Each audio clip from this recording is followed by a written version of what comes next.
If you're a woman, you have no fertility complications, you can carry a child to term, and you decide by yourself that you don't want to do that and you want to use a surrogate instead, your decisions are valid. You don't owe anybody any medical report, apology, or an explanation. Over 800 women die every day.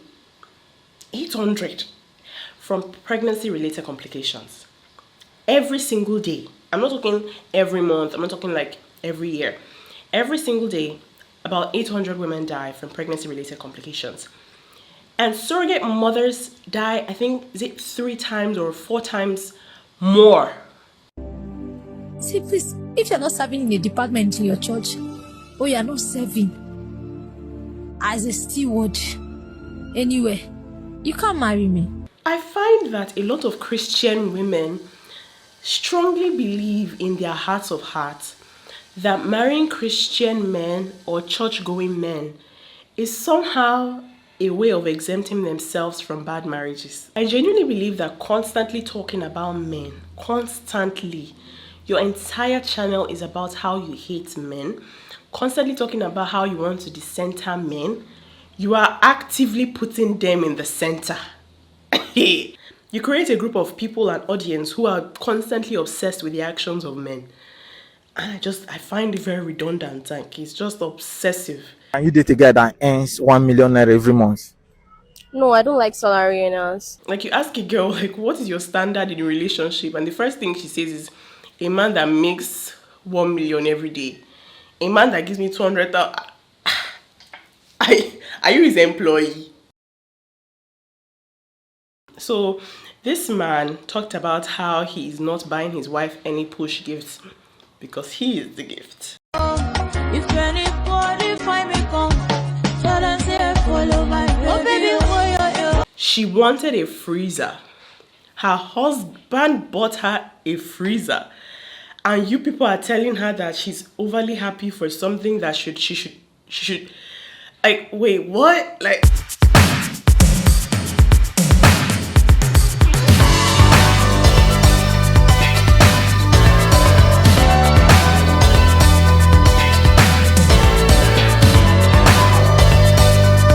hi guys, welcome to my YouTube channel. If this is your first time seeing me, hi. And if this is your second, third, fourth, fifth, sixth time, how far?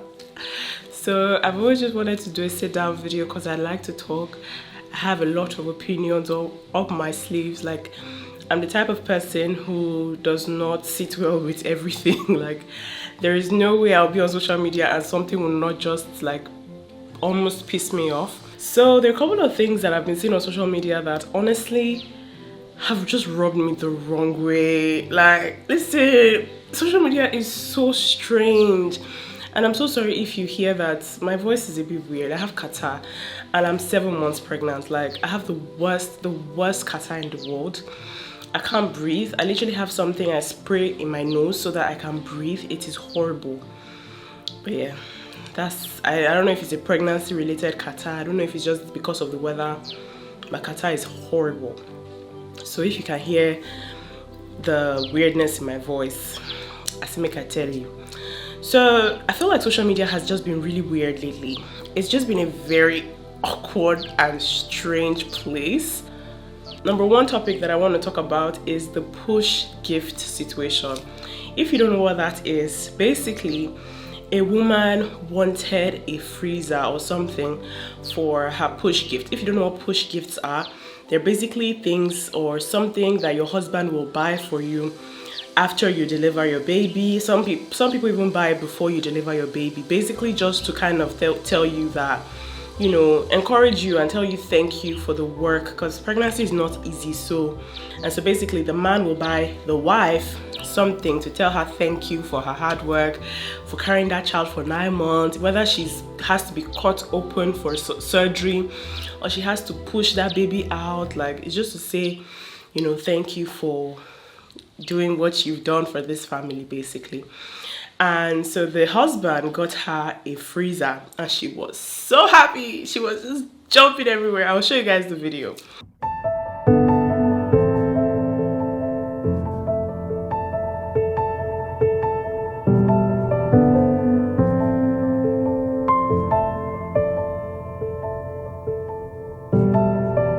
So basically, as you can see, she was just so happy. Like, she was jumping everywhere.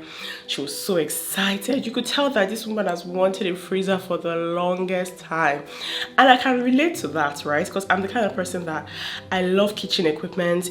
I think there was a time that I posted that my husband gave me his card to buy things for my birthday. And one of the things that I bought was a set of pots. And I remember people in my DMs were like, this is not a birthday gift. Like, why are you buying things for the house on your birthday? You should have gotten a wig or gotten something that only you can use. But me, I know that I love pots. I love dishware. I love buying equipment. Even the other time I bought Ninja pressure cooker. I have not touched that thing. I've probably used it like 5 times. It was so expensive. I bought it for what? 4,500 cedis. That is roughly 500,000 naira. I haven't used this, but I just wanted to have it. So I understand her happiness, because it's just something that if you're always in the kitchen, you just always want to have something that you've seen online or something that you think, you know, will help your life better in the kitchen. But shockingly, a lot of people did not like her happiness. A lot of people did not appreciate the fact that her husband had the audacity to buy her freezer for push gift. It was shocking to me. There are things online that I can expect that people will not like. You know, when you see some things, I'd be like, hey, some women will not like this, or you know, some men will not like this. Kind of like expect it. This video was the least thing. Trust, when I went through the comment section, I was like, the hell? What's going on? She wanted a freezer. Her husband bought her a freezer. And you people are telling her that she's overly happy for something that she should like, wait, what? Like, I have a camera right now. This is my camera that I bought with my money. There are a couple of lights that are here right now. They are for my husband. But I use these lights. My husband has been, I can count the number of times my husband has used his own lights. But they are for him. Most of the stands and all these things, I don't even know how to operate them. My camera is the only thing that I know how to operate, like with my full chest. But then I claim ownership of those things as well. That's the whole point of marriage. It is that you people become one. My camera is for my husband. His lights are for me. Whether the man bought her a car, it is their car. She asked for that freezer. I don't understand. We don't know what this man does for a living. We don't know his financial capabilities. We don't understand. If somebody does not have a push gift, it is fine. If the woman wants a push gift and her husband cannot afford it, she has to understand. Like, we need to start thinking beyond social media. Somebody asked for freezer. Her husband bought her freezer. And you people are stressed on her behalf that it was a freezer that a family would end up using. She might have needed a freezer, but nobody else needed a freezer in the house. Like, they probably have a fridge or what have you. Like, they probably could make do with what they had, but she probably just wanted a freezer. She just wanted to keep things frozen. She just thought that maybe if she can cook and keep it frozen so that she doesn't have to stress herself in the future, it would be of so much benefit to her. Her husband's capabilities of being able to buy a freezer or not, she understood, and that was why she was so happy. We do not have any information or any knowledge about what is going on in their house, what they have bought previously, the amount of financial burden they already have. We be seeing a freezer now she wants. So it shocked me that even though we don't have any idea of what's going on, yet people are so setting and so nah, bro. It's just the sense of entitlement that people have to people's lives, knowing that they do not have the full picture, just always throws me completely off. Except we have a full biography of her family. Maybe we have a biography explaining that, you know, the man is just a wealthy, you know, tycoon, or is a drug lord. Why didn't he buy her a freezer all this while? Hey, maybe we can start with a pull mouth for waiting to consign us. But this is just off one video. So This man talked about how he is not buying his wife any push gifts because he is the gift. Let me show you guys.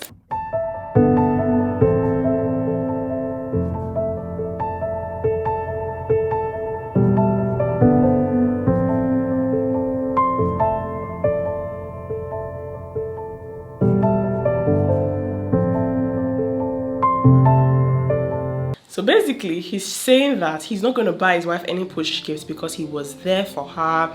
You know, he was present. He stood by her throughout the labor process. He stood by her and everything. And given that is a gift, there are so many men. Have you seen videos of men fainting when their wives are pushing? My husband, when I was giving birth to my first child, his face was what I was looking at. He was terrified for his life.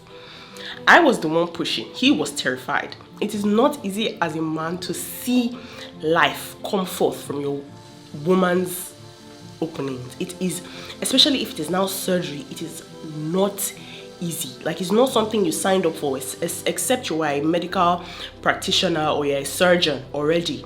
Seeing that amount of blood, that amount of tension can be very hard. And I understand that he deems himself as a good man for being there for his wife. The only thing I did not like about his statement was that because he did that, he will not be buying her a push gift. I felt like that was so unnecessary. He shouldn't have said that. He should have just said that, you know, like, you know, these are the things that I did for my wife when she was giving birth. Like, you know, I felt like I should be there for her. Like, we'll tell you, oh, that's good, or well done, or, you know, congrats, take your award, you know, like, that's good, because not a lot of women experience that. Some women, their husbands are somewhere else while they are giving birth, not because the men are wicked, but because they are working, or because they are not in the same state or the same country. Like, situations happen where a woman has to go through that process on her own, as though she was a single mother. And him being there full time for her is something we women, we appreciate. We see the effort, like, we appreciate it. But I felt like him now replacing that as like his push gift presents, I felt like it was very unnecessary. It was as if he was trying to look for an award or a plaque, as though like doing that is something out of the extraordinary, if that made any sense. So I kind of understood that people were not happy, because even me, I was like, you could have just stated the fact that you stood by your wife. Why do you have to now talk about the fact that you're not giving her a push gift because you did that? You can still give her something, you can still buy her something, you can still just tell her, you know, well done, because that does not replace the fact that she went through a lot for 9 months and she had to go through something traumatic to give you your child. You can still buy something, but then now saying that the push gift is not necessary because your presence was so grandiose that I just felt like that was just, you were just trying to call insults for yourself. Like, it was just unnecessary. There a lot of men, I don't remember my husband ever buying me any push gift. Like, he has never bought, and I don't even care for it, honestly. But his presence, I really appreciate it. My husband is a very intentional man when it comes to like my birth process. He's there. He doesn't want to miss anything. He wants to hold my hand. He wants to be there. If not for the fact that my second child came out like shit and he wasn't able to enter the labor room, because before, I literally pushed in like 2 minutes. Like, it was not even up to 2 minutes. He literally was just about to enter inside and the baby was already there. Like, and so like, I feel like it's just very important to me personally as a woman and as a mother that my husband stands by me. But if my husband tomorrow says he wants to buy me latest camera, I'll be happy. You know, if he wants to buy me Sony FX3 or Sony FX6, I'll be happy. But like, you get my point. Like, I'm not somebody to be like, oh, I need a gift for.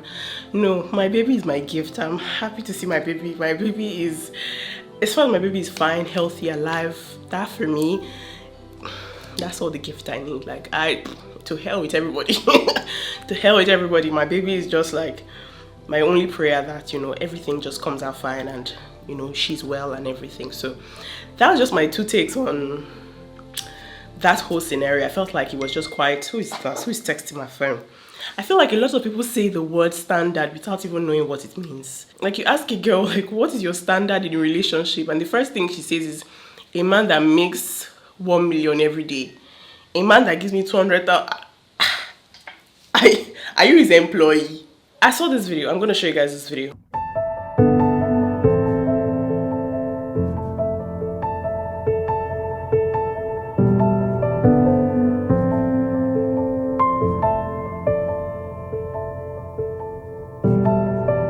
Basically, this girl was saying that, they've come to marry her, they finally come to marry her. And she was just trying to like show her traditional marriage and everything, and the whole, getting ceremony to the marriage and the whole traditional bit. And to her surprise, even my surprise, people were not happy. You go through the comment section, people are talking about like, me, I will never lower my standard, or me, I will never lower my standard for a man, or me, I will marry once and marry right. Oh God. Social media has helped a lot of people get out of poverty, a lot of unemployment issues in Nigeria. But you see, one thing that I have come to understand is that it has started to feed people into a lie. It has started to feed people into some kind of illusion and delusion that is just like, not only God can save, only God can save. Because you start to see like big flamboyant weddings, and you start to think that naturally every man should be able to give you that wedding, knowing fully well that your papa, the person we born, go even give you that wedding. You want to marry somebody with values that money cannot buy. That is standard, because money goes, money comes. Money is not something that's just like, now yeah, I want you, now yeah, I go there for life. People will tell you stories about how they went from 100 to 0, how they went from 0 to 100. Life is so unpredictable that you want to be with somebody whose values are not centered around how much they have in their account. Do you understand what I'm saying? And so the fact that people could only take away from the fact that it was a middle class wedding, it was a middle class setting. And so, because of that, that's a standard that God forbid batting. And these people that are doing God forbid batting, they can't afford the lifestyle that they want. They can't even think about it. They are not even knowledgeable enough to dream about it. They are not doing anything to push themselves forward. They are not ambitious. They're just looking for the life they see on social media, which is ridiculous to me. This kind of ties to the next point that I want to talk about, which is the fact that women think it is normal to bill men that they are not married to. There is nothing that throws me off more than that whole topic on conversation. Every time there is an interview or of a lady and they're like, oh, what kind of man do you want to date? The next thing she's saying is, I want a man that can be paying me at least 200,000 naira every week. I want a man that makes at least 1 million naira every day. Are you hungry? Like, you're not talking of a hardworking man. You're not talking of a man that has ambition. You're not talking of a man that you see his work ethic. You see he's knowledgeable. You see how much he puts, into, getting, And then all you talk about is how you want to be billed. And what happens when you have such expectations is that you're also willing to give away your body like a... I want to talk now, we're not going offensive. It's a give and take transaction. And so when you see conversations from people like that, what happens is that they have so much expectation from a man that they can't even hold back what they will give. Can you date a guy that earns 1 million naira every month? No, I don't like salary earners. I love guys that earn daily, like income. Don't be salary earner. Have to wait for the next 30 days before you get your 1 million. No. I love guys that like earn on a daily income. Okay, how much is the guy supposed to be earning daily to be able to date you? Daily, 100k. 100k? Daily. If a guy is earning 100k every day, how much will he be earning in a month? There's nothing but... Oh, that would be like 360. No. I'm not kidding. Then, but is he supposed to give you money? Yes, now it's responsibility, of course. How much is the guy supposed to be paying you monthly? Let's say minimum 500. No, complete Anna. Minimum 500,000. 500,000 naira. Yeah. The guy is supposed to be paying you 500,000 naira. Yeah, minimum. Minimum. Yeah. And I always say this, those type of expectations should be left for married people. If you're dating somebody, they are not your daddy. They are not your relative. They don't owe you anything. If a man buys you something, oh, thank you, you're grateful. But to go to the extent of start billing a man, obviously, if you see a man that, he's not generous, he doesn't know how to give, he's not like, he doesn't take initiative, that can be a red flag, because if you love somebody, it should only be an innate nature to want to give that person. So if you see a man that I beg, you know, Sabi, you know, just take this one and use and take buy something for yourself. You know, well, thank you so much. You know, you really start to check whether this one even get sense. So, but to expect that it should be like a weekly or monthly, having standard goes beyond what you are giving, but kind of what is inside, not the surface. How is he? Is he kind to people when he speaks to people beneath or below him? When he speaks to people that are uneducated? When he speaks to random people? Like, how kind is he? Is he a womanizer? Is he the kind of person who say, girl, go the waka, go the look back, go the turn back? Like, what are his ethics towards money, towards saving, towards budgeting? Like, is he the kind of person that spends once money enter in hand? Is he the kind of person that is, you know, futuristic? Does he encourage me when he sees that I have interest in something? Is he the kind of person to put me down when I have ideas? Does he, like, what are his values towards, like, children? What are his values towards family? Is he the kind of person that will say, we don't marry, finish? Because they tell me to make I cut off this friendship, make I cut off that friendship. Is it the kind of, like, those are values, those are standards. That's a standard. No be surface. That's what it be that. Money way if it come today, don't go tomorrow. That's your standard. How will this man treat me? Does he treat me like a queen? Does he, like, what does he believe? What does he understand about marriage? What does he understand about relationship? How does he understand women to be? What does he expect from me as a wife? Is this the kind of man that we be say both of us go work together? We'll come back, go they ask me what he want chop, what I feel cook for him? Is this the kind of man that will say, since we are both tired, let's buy something on the way? What should I buy when I'm coming back so that we can eat it? Should we eat pizza? Should I quickly buy rice and stew from a Pizza Hut or something? Like, is he thoughtful? Is he kind? Women wonder why men belittle us so much. We are so shocked and perplexed when we hear the kind of words that come out of men's mouth, when we hear them call themselves the prize. I was seeing the other day one something, call himself man. If they talk say, as a man, make sure you look well, because all these girls, they get very bad character. Their character is so bad. All these girls, no, marry any kind of thing, because if you don't marry rubbish, all these girls now, their character is bad. Now somebody come answer and say, what of men with their character bad? He say, that one is not important because why? We are the prize. Men are the prize. Say, see something. No, see something we person carry for 9 months. That's somebody's something. No? And some people are talking about how, oh yeah, if he gives me at least 200,000, if he give me 1 million naira a year, if he give me 1 million naira a month, I go do. So if he give you 1 million naira every day, they give slap, they slap you, they beat you up. They use you to the testing skills. You're fine with it. You're okay. That's good. And I always say this thing, except you're going to marry somebody who is 10, 15 years older than you and you're in your 20s, you are most likely going to marry somebody who is also coming up in their lives. Like, I don't know who is telling you lies. I don't know who is telling people they're going to marry musicians and celebrities. I don't know. Because the truth is that if you're going to marry somebody in your 20s, like early 20s now or mid 20s, and you are also upcoming as a young lady, you don't get car, you never buy house, most likely you're going to marry somebody, if the guy is in that same age range, who is also coming up in his life, who is also just gathering money small from the job he just started. Except you're going to marry somebody that is in their late 30s or late 40s. And if you're fine with that, that is okay. Wait to consign me. Do you understand what I'm saying?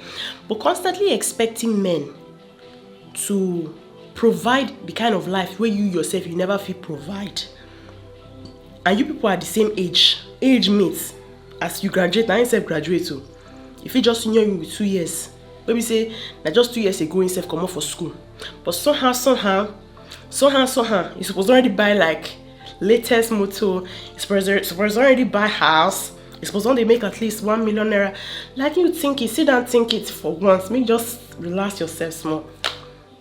To the point where we say shy. You go enter the comment section where she and her bobo just they start life. They just they come up. You could just say, I will never settle for less. I will never settle for... Who exactly is the less? So if a man no carry, no, feel like we pressure men, and this is the conversation I want to have another day after doing like thorough research and bringing out video evidences, because the amount of madness that comes out of people's mouth from a man who is also just starting his life is just diabolical. It's quite ridiculous. Let me just paraphrase or just put out this disclaimer. Feminism is not a bad thing. The whole idea of feminism, I feel like we still need, I've said this before, we still need it in 2025. We'll probably still need it in 2026 because there are still so many discrepancies when it comes to the girl child. In Nigeria, 14 years old girls are still getting married in the north. I heard of a girl that died at 11 because she was giving birth in Nigeria. And so there's still so many like conversations we need to have when it comes to feminism. There's still so much like conversations when it comes to the comparison of boys and girls. There's still so many things that you hear men utter from their mouth that makes you realize that, oh more, these men know the rate also. Like, I feel like feminism is something that we still need. Maybe in the West, then they overdo and for dear. Do you understand? But I feel like here, third world countries, Nigeria, Ghana, India, it is still a conversation that I've watched so many documentaries. God have mercy. There was a documentary I watched the other day where this girl was raped by her cousins. I think 4 boys. I'll put a link of the movie. The man was like chastised, like people literally cut him off in the community because he had the audacity to go and report it to the police. Everybody was like, oh, it's a normal thing now. Do you want to now send the boys to jail because of what? Ordinary rape? Like, you understand how they talk. So I feel like feminism is so important. It's a conversation that we still need to have. It's just the problem now is that it is now becoming a man-hate movement instead of a women empowerment movement. I feel like we can empower women. We can bring conversations where we talk about how the woman has equal rights to a man without putting down the gender of a man. But yeah, who am I? Because people go see talk for TikTok. Sometimes I open videos on TikTok and I see people talking down on feminism. Even though it hurts me, I totally understand it as well, because sometimes I see feminists talk and I'm just utterly embarrassed, utterly disgusted, and I can't believe it. I think there needs to be like a balance when it comes to conversations around like men. I saw the other time where somebody was like, when it comes to man, like if she sees a person, if she hears somebody says not all men are evil, she's just irritated, like she's just like disgusted. So I saw this video on TikTok a while back. I don't remember the creator, I don't remember anything. But all I remember was she was just very bitter and angry. Why? She was having a conversation about something. She was talking about something on TikTok. And then a man was like, I don't even know what you're talking about, but you're just so beautiful, under her comment section. And she made a video talking about how that really pissed her off, because she's like, that in itself is misogynistic. It is, she quotes all the big English. She was really pissed about that, like him saying that he doesn't care what she's saying because she's so beautiful. And I just wondered, are we okay? Lord of mercy, are we all right? Somebody compliments you for how beautiful. I cannot even talk about the number of times that I post videos on Instagram, and these are serious conversations, you know, and women will be in the comment section saying, I'm Maraji, I beg, that's the way they talk, and never consign me. What's your skincare routine? That's my own. And I get flattered by it, you know. It makes me smile, it makes me blush, because I'm like, thank you, my God, you know, that kind of thing. But a man says it and you are so distraught. You are so, but you can't rest at night. You're not all right again. I feel like that needs to be tackled. You need to dig deep, because your hate for men now has become so strong that even a compliment from them is like, that will make me sick to my guts. And I find those type of conversations and those type of like opinions very toxic. Why is it not sitting right with you that a man is complimenting you for your beauty because you're talking about something important? It's a given that, you know, other people are also going to understand what you're saying. But truly, this girl is very beautiful. Like, she's a beautiful, like, light-skinned girl, and I thought, you know, she's quite pretty. So I don't even have much to say about this particular content, but it just really bothered me that people are so angry, you know, that they would rather pick on the fact that he sidelined your important conversation to compliment you than the fact that women do this too. Like, this is not just a man thing, it's a woman thing, it's like people thing. Like, there are times you see somebody talking online, like they might be talking about makeup, they might be talking about their experience about motherhood, and all you're just seeing is, nah, wow, this woman fine. No. There are times I see pregnant women and I'm just like, nah, wow, 9 months pregnant, where she's still fine like this.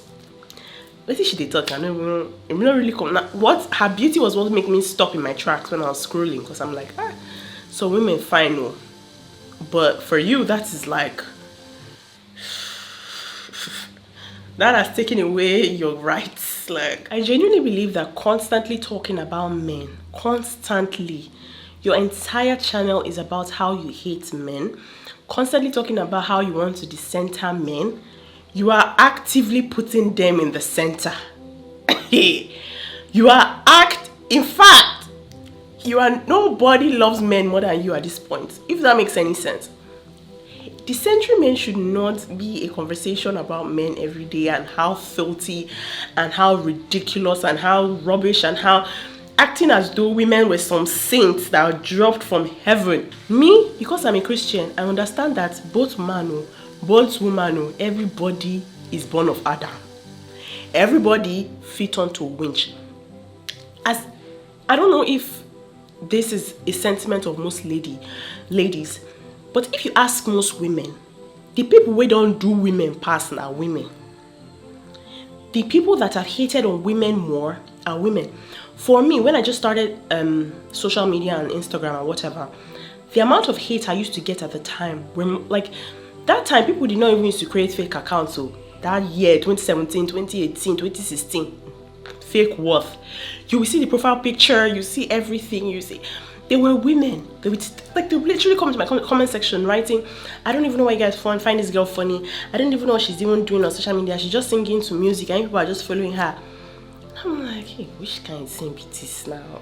What's it be all this? I was so young at the time. It used to bother me so much because I just did not understand. Like, I'm just doing my own thing. Like, I'm a young girl. But you're so pained. You're so angry about the fact that which day was that? I was on TikTok. I just see some women, I don't even know what they happen. I don't even always understand. I just see some women, they focus their life for screen, I mean 8 for TikTok live. They vest for one woman, what did she do? Whether not she be D or something, I don't even know what they talk. If you see the way they insult her, and this person is pregnant too, they insult her. Say this one they insult your husband. This one they insult my husband. God go punish her. She starts saying, I said, hey, isn't this embarrassing? Because it's just like, when women focus on women, you're not saying that we hate each other fast. You will find that most educated, most financially capable women are able to leave abusive relationships way faster, way quicker. The conversation we need to be having when we're talking about empowering women, when we're talking about decentering men, is how can you empower a woman? What are some of the skills that you want to talk about? What are some of the actions that you want women to take when they're in certain situations? As somebody who is pregnant with a girl right now, one thing that I know for a fact is I'm not going to raise my girl and my boys differently. God forbid. I'm going to give them the same amount of strength in training, in education, because I want you to be able to make life choices for yourself. If my daughter wants to become a stay-at-home mom tomorrow, that is good and fine. But I want her to be able to be knowledgeable, to be a smart woman, to be a woman that is able to start a business, to be a woman that is able to start something for herself, to take care of herself. It's fine if a man wants to take care of you. It's fine if you marry a billionaire. It's fine if you marry Dangote. But I feel like what the point of educating a woman is to empower her. It's to make her stand on her feet, to not rely on any man. If my pikin today now, the one with the belly, decides say she no want marry. So wait, will she now be stranded in poverty? So that's the whole point. And I feel like constantly talking about men is as if how can we as a community decide that if like decentering men is talking them? It's just imagine like Christians decentering the devil, but that's all you talk about. That's quite dumb. But what happens when you start talking about decentering men and then men, you are obsessed. You create a group of people and audience who are constantly obsessed with the actions of men. And I find it very redundant. Like, it's just obsessive. Oh my word. Listen to me. This conversation, I've just always wanted to talk about it for the longest time.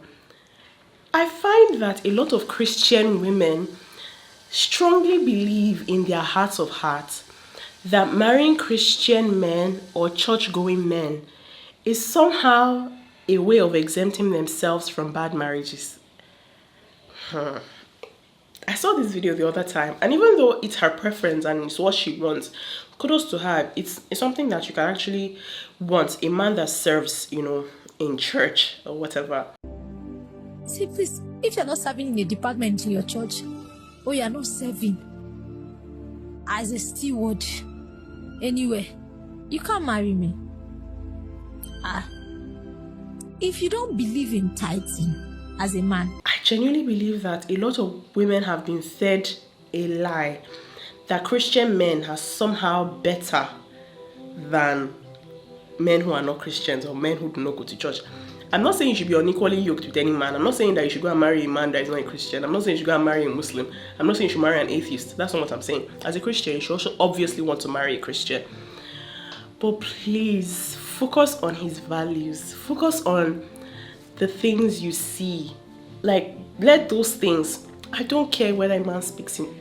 God. I feel like values are way more important in marriage than whether or not he believes in Jesus as his Lord and personal Savior. He can believe it and act totally different. That's what people do not know. Why do you think that other marriages do well throughout time? There are so many people that are atheists who have very long marriages. Muslims, they have extremely their marriages do very well. I do not think it is a Christian thing, but a character trait thing. If this person does not allow the Lord, which is Christ Jesus, to actually be the Lord in their lives, trust me, it's as if you're marrying a drunkard. It is as if you're marrying a woman beater. Because whatever it is they struggle with, they will still struggle with it.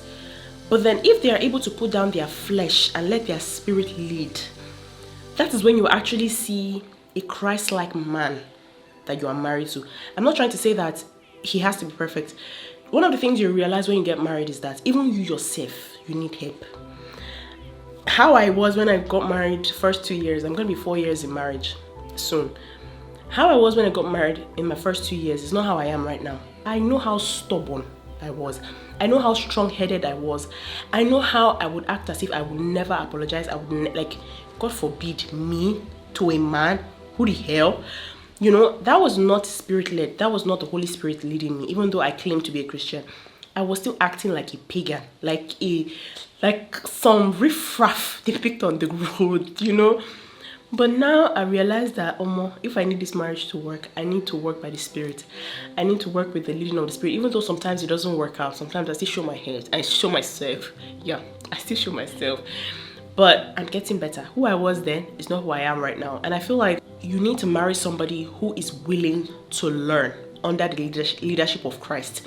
You need to marry somebody whose values you can already attest to, if that makes any sense. They need to have the fruit of the Spirit, not the gifts of the Spirit, is what I'm basically saying. You should not be looking for somebody that can speak in tongues. You should not be looking for somebody that is overly active in church. Somebody will be saying, church in this day.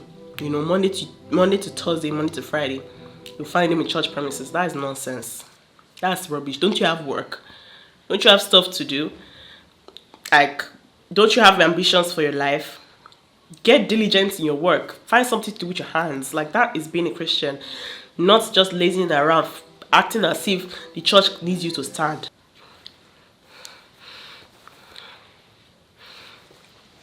Alright, sorry. I had to go and blow my nose. My cat wanted to kill me. And then lastly, we're going to talk about surrogacy. Oh my word. Oh my word. I feel like if you are here, you're probably here because of that. And I'm so sorry if I wasted your time.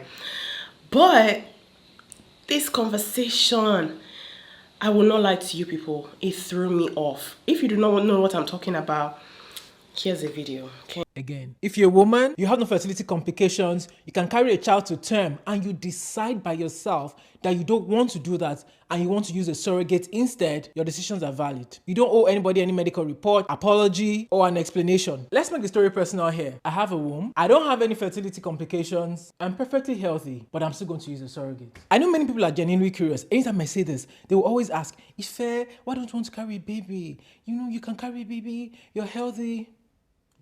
I'm not gonna tell you.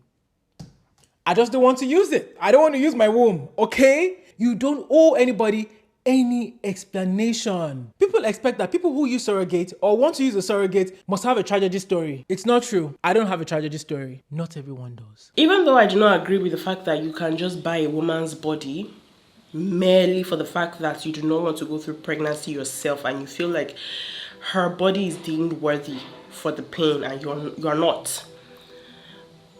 The tone, you see the tone? I have never gotten so offended by somebody so like intelligent before in my entire life.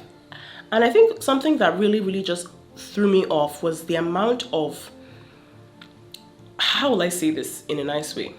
If somebody younger, if somebody in their 20s, maybe my age mates, you know, because me I'm 28, so I be small girl.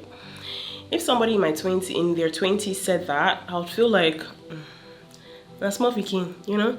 There's some things that you can just give away. Like whenever I see all these TikTok celebrities or stars or like all this, I don't want to call them small children, but basically like you're young, like you're in your 20s, you make mistakes. That is when you should make mistakes because you are learning. There's a lot of learning to do, and that's why when I see, you know, young people getting castigated a lot, like people are trying to take away their fame from them because they made a mistake, I feel bad because people make mistakes. It's just that famous people, when they do make mistakes, it is harder because there's a lot of castigation, your work is at stake and all of that. I always like to give people benefit of the doubt because there are things I have said or done when I was younger that I'm not particularly proud of, but I learned from them. And so when I saw Ife say this, I was totally shocked because I know that she's very intelligent, she's quite smart, she's in her 40s. So for somebody to say something so sensitive in such a way where it just takes away the sacredness of childbirth and childbearing, I was so bothered. I was like, I don't even understand this conversation. Over 800 women die every day. 800 from pregnancy-related complications. Every single day. I'm not talking every month. I'm not talking like every year. Every single day, about 800 women die from pregnancy-related complications. And surrogate mothers die, I think, is it 3 times or 4 times more? Because apparently, surrogate mothers are more likely to have pregnancy hemorrhages and preeclampsia, gestational diabetes in pregnancy. And this only makes sense because their body is very foreign to the child. It is not natural. It is not something that nature understands.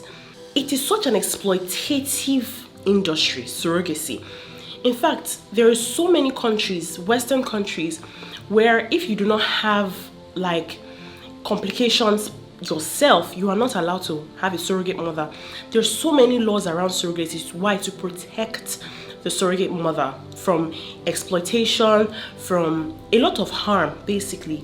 As a pregnant woman, I cannot imagine carrying this child that I'm carrying for 9 months and giving it away and not being able to even see the child, because most times you're not allowed to see the child so that you do not have any connections to the child when you give birth. They do not allow you to give birth vaginally. You have to give birth through CS. You have to be cut open. You have to have a scar permanently on your belly, but no child. If you've ever heard of situations where women have stillborns or stillbirth, and they had a C-section, there is nothing more painful than that. There is nothing more traumatizing, there is nothing more scary as a woman to hear that a woman will go through C-section, they will cut her open and the child is dead. You have a permanent scar for the rest of your life that tells people that you once went through childbirth, but there is no child. She could have done this without telling anybody, because it's such a sensitive conversation. It's a conversation that should not be promoted. It's a conversation that should not be had, if that makes any sense. But coming online to say, I do not have any, there's nothing wrong with me, I'm perfectly fine, I'm perfectly okay, but I do not want to go through pregnancy, because people think that as a woman, if you do not bleed for it, you can't have it. What just totally breaks my heart is the fact that a lot of people were comparing surrogacy to cleaning. Like, they were like, oh, if you employ a nanny, does that make you a bad person? Because it's someone. I'm like, nah. You have to be somehow a little malfunctioning to compare cleaning as a job to surrogacy. So you're trying to tell me now that somebody working in an office or a firm that they do not like, not be say they want the job, but just because of the money, you are comparing it to surrogacy, something that can literally kill a woman, something that can literally take her life. You're comparing cleaning that somebody would do for earning to something that can kill another woman, and you call it women empowerment, and you are confidently talking about comparing it as though they were just the same things. I feel like people should do their research. I feel like people should understand the amount of financial lack that women have to go through to make this decision. My friend recently had a baby, I think not recently, I think 6 months ago. She had to go back because her belly literally tore open and was bleeding again. It's such a scary thing. And so even C-section that people like to term as, oh, this is the easy way out, is harder to me. I pray every day that I don't want to go through this, because I'd rather have that contraction and push my baby out than go through that. We will say, I don't born finish for my mind now. No more hospital for me. I'll still on they go back. They will still on they sew my belly. They'll still have to be checking my belly. I can't stand a certain way. I can't bend down a certain way. I can't carry something that's heavy. So I think that's all I want to talk about today. I feel like I spoke a lot. Oh my gosh. These are my opinions. If you enter Insta blog tomorrow, who cares? Who cares? Not today. But yeah, like, I just want to know what your opinions are. I want to know if you agree or disagree with me, whether it's about the push gift, whether it's about feminism, whether it's about the surrogacy conversation, whether it's about standards, whatever it is, let me know down in the comment section. And yeah, I'm so tired, man. I want to eat. I've not eaten today. I've eaten shire biscuits. But is that food? Is that food? Don't forget to subscribe if you've not subscribed, and let me know if you guys like this type of conversations, if you want me to do conversations like this more often, or if you preferred like the vlogs or the skits. I've not done skits in a while because I did quit carry belly. But if you prefer vlogs to this, because me, I really like conversations. I feel like it helps me kind of show you guys my opinions and what I hold or how I think about life, and it also helps me listen to how people like also feel in the comment section. So yeah, I hope this video is not too long. God, I beg, I don't want to edit for too long, but if it is, I'm so sorry. I'm so sorry. All right, thanks for watching.